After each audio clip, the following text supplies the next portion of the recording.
Welcome back to Frankly Speaking here on WYDC TV Big Fox, broadcasting from the Hesselson studio. I'm so excited about this interview.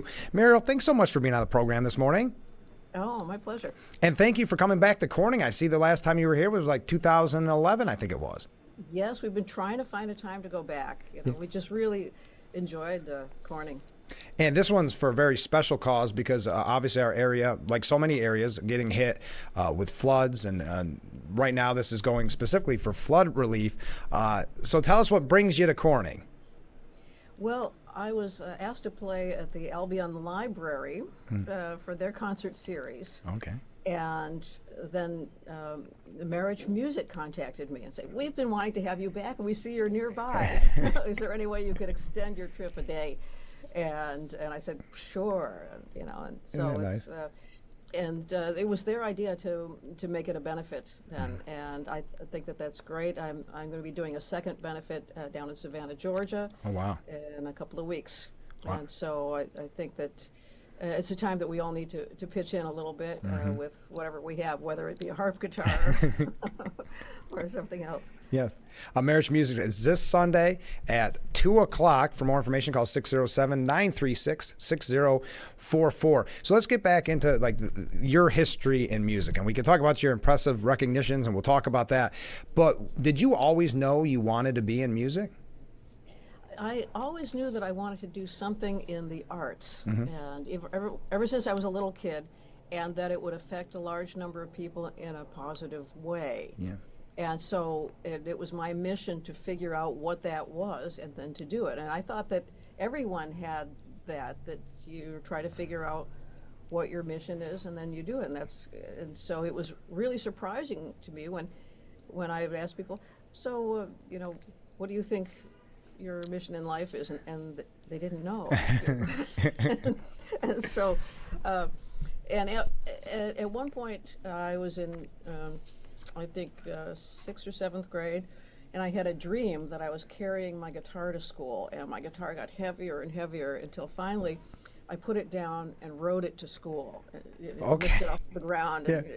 and rode it like a little spaceship.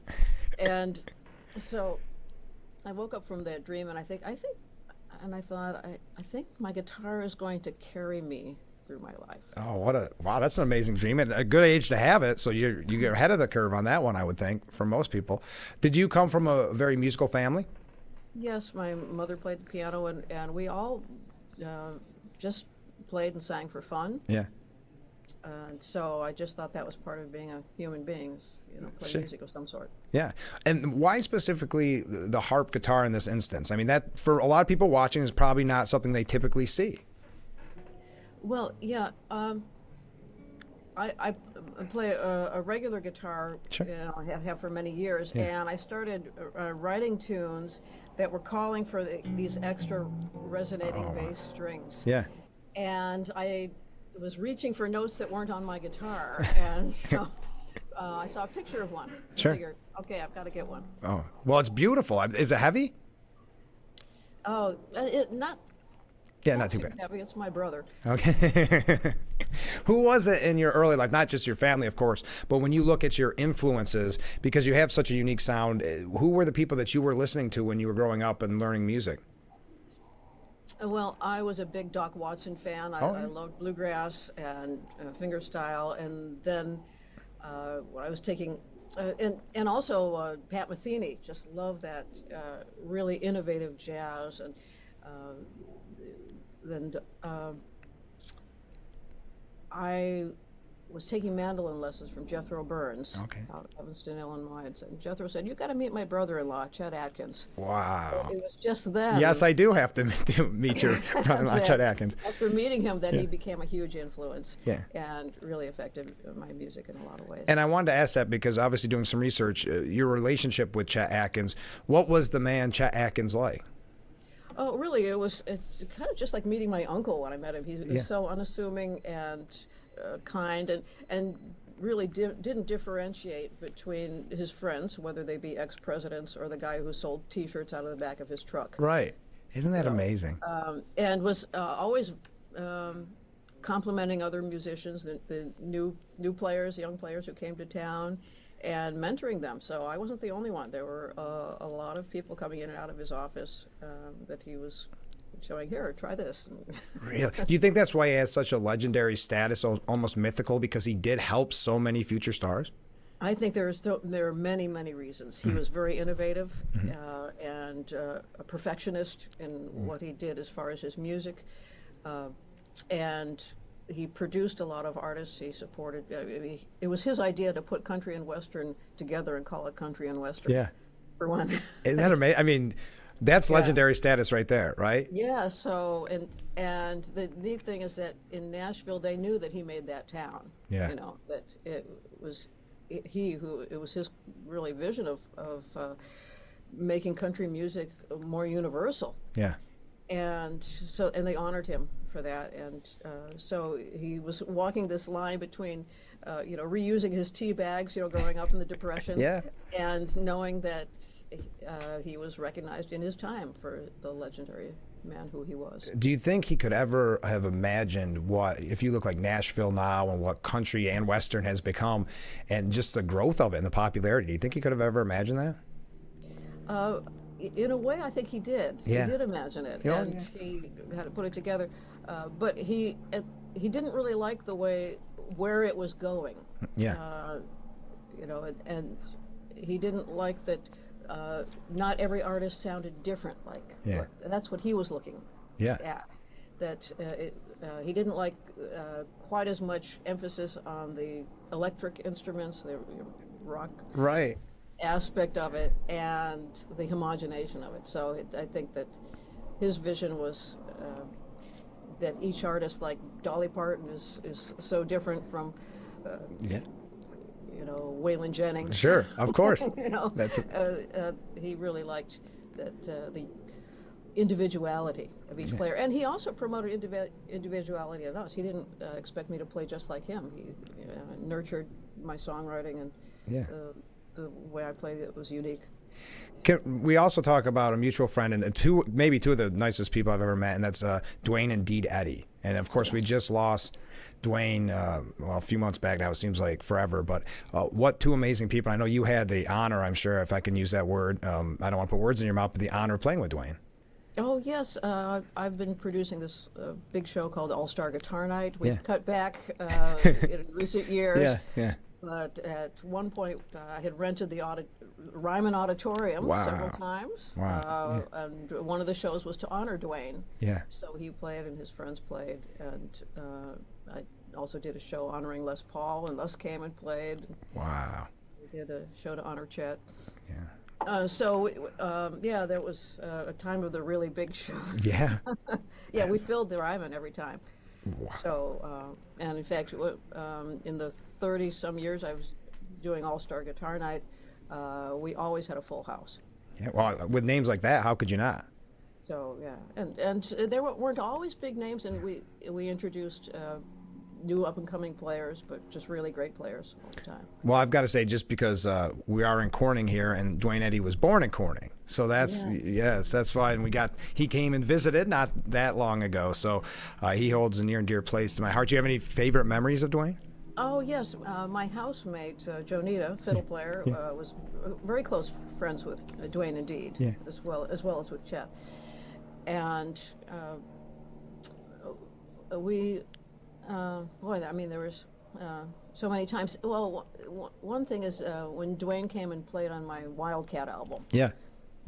So there was a tune that I'd written called Wildcat, and I thought, well, it'd be neat to have a little boing, Of course, right? Right. Yeah. And I'm thinking, okay, that's Duane. There's right only there. one person, right? That's right. So he came in and played that, and the song just transformed. You know? Such that a unique sound that the second you hear it, you know it's Duane Eddy, right? Isn't it? There's got to be something neat about that as a guitar player and someone, especially in the beginning pioneer days of rock and roll. Yeah. So I have to ask now because you piqued my interest. What's it like playing the Ryman Auditorium? It was really one of my very favorite places to play. There's so much history there, great acoustics, and something you can't really express. There's a feeling there. There's just a joy, a happiness when you're playing on that stage. Is there something intimidating about it, or no? I'm just curious because I will never play the Ryman, so I'm just wondering if there is any intimidation factor. I didn't really feel that so much. Yeah. In fact, it's the same kind of thing. When you feel support, you don't feel intimidation. Sure. I remember one time I was in France, and I was at a festival, and I didn't know, when I go on, all of a sudden they said, "Muriel, you're on now. Yeah. You're kicking off the show, or the dinner show," and I get up on stage, and right in front of me is Chet Atkins sitting there. Wow. And I played, and I could feel the support from him. So I wasn't nervous. I was just feeling his energy and his support at that time. Isn't that amazing? And also, since you mentioned it, what was it like playing with Les Paul? It was Les had a great and unique sense of humor. Okay, all right. Should we leave it at that, or? No, it was really fun. I played many times at his show at the Iridium. Yeah. Because I had done an interview like I'm doing here, but live on WGN in Chicago. Yeah, of course. And they said, "There's a caller on line 1. It's Les Paul." And Okay. So he said, "Yeah, I like your playing, and come sit in and play with me if you're ever in New York." Wow. And so after that, I did many times at the Iridium, and he would. He'd invite me up and always tell a joke, Yeah. and get me laughing. And and then once you've loosened up and Yeah. laughing, then life is better. Of course. When you play with so many legends throughout your career, does it almost become old hat, or are you ever thinking, well, this could be difficult sitting in and playing with a Chet Atkins, Les Paul, Duane, Eddy?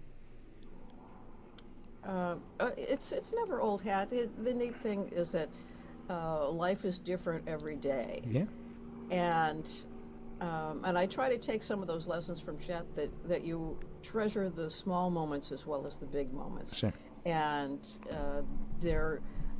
and it's not that much different. I was playing at a big guitar event at the Palais du Sport in France. Okay.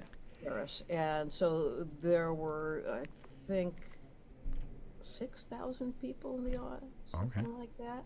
Wow. And I kicked off the show with an improvised flamenco piece. Yeah. And so there's this huge applause. Yeah, and, yeah. It's really unique. And there are many stars on the show, obviously, there. And then the next day, or 2 days later, I went to England and played for the Guitar Club, and there were 12 people in the audience. Okay. And it didn't seem unusual, Yeah. And so then I played for those 12 people the same way. Yeah. I played for 6,000. Now, would you rather, I think I know the answer to this, but would you rather perform live in a scenario like that, or do you like to record? Oh, both. They're different vibes. Yeah. And I think that I'd like to go back to really composing more, because that's another thing that's very rewarding in a way, to compose a tune and then record it. Yeah. And it's sharing a part of you and hoping that it'll affect somebody else in that same way. And so that's it's a gentle energy there. Yeah. And very rewarding in that way. And performing live is a more exciting energy. Sure, sure. And you're making people happy at the moment. Yes. When you compose, I've asked this question of other people, and it seems to be a wide array of answers. When you compose and you put it out on an album, recent CD, Nightlight, Daylight, is it almost, are you nervous to release that song that must mean so much to you that you spent time on and it can be personal?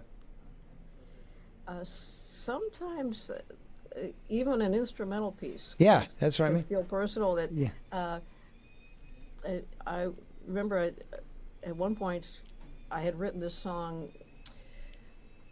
about the love for a friend. Yeah. A platonic love, and I felt like it was revealing a little bit too much about me. Oh, interesting. To play that, and I didn't play it live for a long time because thought it was just a little bit too personal. Yeah, I can see that. I finally got over that. Oh, we're talking this Sunday, Marich Music. Don't miss it. It's 2 p.m. So you mentioned All-Star Guitar Night. Are you still involved with your organization, Music for Life Alliance? Well, the All-Star Guitar Night has, in the past, been the primary funder of Music for Life Alliance. Okay. And so now I still do my annual concert, my Saturday after Thanksgiving concert, which also funds it, and a few other shows do. So we've scaled back in what we were doing, but it was just an effort to get more kids to play music. Yeah. So, and I had started out designing a program that would teach music after school programs, Yeah. primarily, and then found out that there were programs scattered all around the country doing this very thing. I thought, well, I don't need to reinvent the wheel. We just need to unify them and support their efforts. And so what we do is give small grants to organizations that are getting instruments and lessons to kids, because it really is so important, spiritually as well as for their education. Sure. It helps to integrate the right and left hemispheres of the brain and keeps kids involved in all other subjects as well. Now, when you're composing or performing, and it's something you spent your whole life doing, it's got to feel good when you get the recognition. You know, for instance, winner of the National Fingerstyle Guitar Championship, Guitar Player Magazine, top 50 guitarists of all time. You're probably not doing it for that, but it's got to feel kind of nice, right?